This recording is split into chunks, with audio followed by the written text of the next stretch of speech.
just have a look back at some of the worst that's been dumped on us, guys. We had Gorge, remember that? The dark fantasy colony sim. Absolute tripe that was. Then we had The Day Before, which was just a scam at the end of the day. True. We had Alan Wake 2 that some people think was great. Please, get some standards. It was fucking awful. Lord of the Rings, Return to Moria. Return to Boria, more like it. Absolute boring crap. Skull Island, guys. God, I can't say that without laughing. Kong, Skull Island. Oh, dear, dear, dear, dear. A PS1 game, by the looks of it. Awful, awful. Dead Matter. One of the funniest reviews, probably the funniest review I did this year. I watched it again twice today, and I was still in tears just watching it back. And hilarious. Starfield. Yes, remember Starfield, guys? The highly acclaimed Starfield. Yeah, because it was shit. I said it was shit when it came out, and they were, oh no, Mac, you're just a hater. Now everybody pretty much says, oh, Mac, you were right, it's shit. Atlas Fallen, guys. Atlas Fallen. Shite. Another shit game. Gollum. Do I even have to? No, you don't, Mac. We all know Gollum was garbage. Absolute garbage. Wild West Dynasty. Wild West Dynasty, guys. A cheap shit game. And Forspoken, it tried to fucking sneak out the back door. I'm not here. I was last year. No, you were fucking January. You come back here, you prick. You get back in this. You were shite as well. So that was the list that I had to choose from, guys. And this is games that I've covered on my channel, obviously, not because there was a few games that I missed.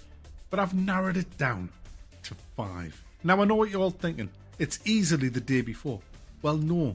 The Day Before is exempt from being worst game of the year. It was a scam. It was just a scam. It didn't sit right, because obviously that would win game of the year, but it never sat right with us. And I just thought, no, it was just two people that just scammed the gamers. That gets scam of the year for sure. So that's not in the running. What has to be taken into consideration with game of the year is the size of the company, the budget, the retail price of the game, the hype. All of this stuff you got to take into account. Or you could easily just choose some 1.99 pile of shite and say that's worst game of the year, because it probably is. So let's look at games that cost a lot of money, that was a long time in development.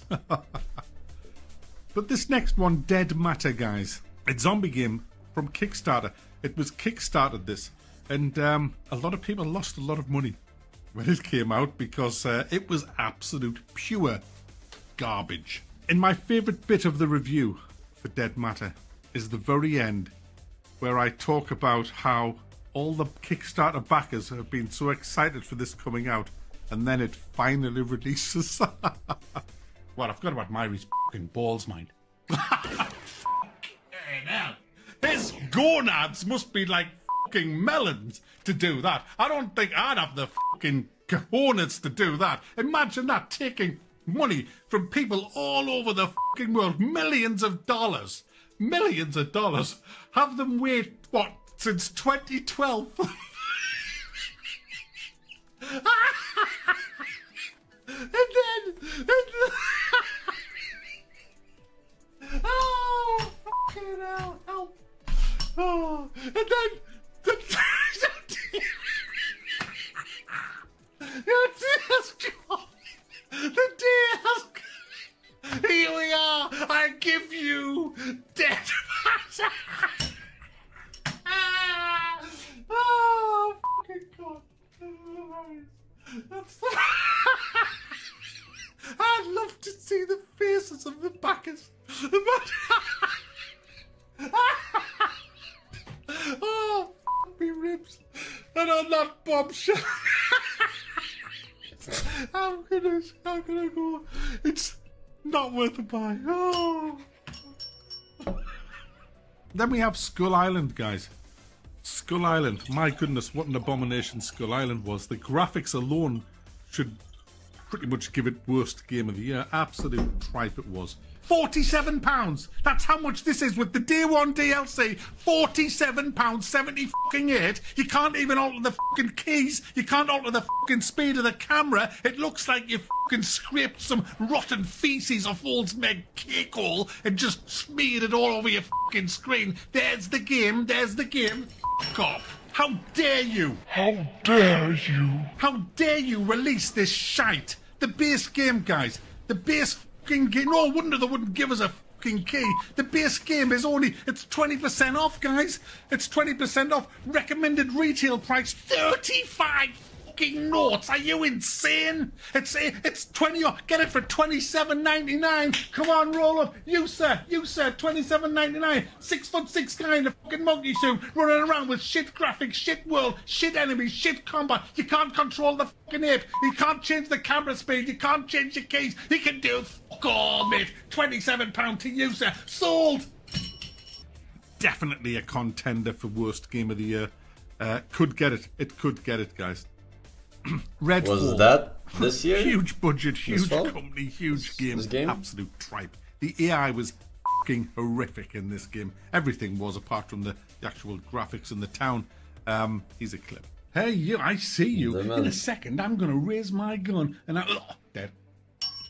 Yeah, they do nothing, guys, until, I mean, literally an asthmatic hippo that's got cataracts and shovels his hands could actually get to the fire button quicker than these bastards. These are useless, absolutely useless. And you know what? The worst thing is, half the time they can't even see you. I mean, you would just crawl around. If you crawl around in their peripheral vision, you're invisible. Gollum. Of course, Gollum, guys. Why would you want to play a game about Gollum? I mean, they picked the wrong character out of the Lord of the Rings to do. Gollum was boring. He was funny, but I wouldn't want to play as Gollum. Not for 20 fucking hours. You literally talk to people through your fucking arsehole. I even pick shit up with me. My arse picks things up in this game. And while we're at it... Well, to sum it up, it was a good year to take back the record, right? Well, good timing. Shit. Everything considered.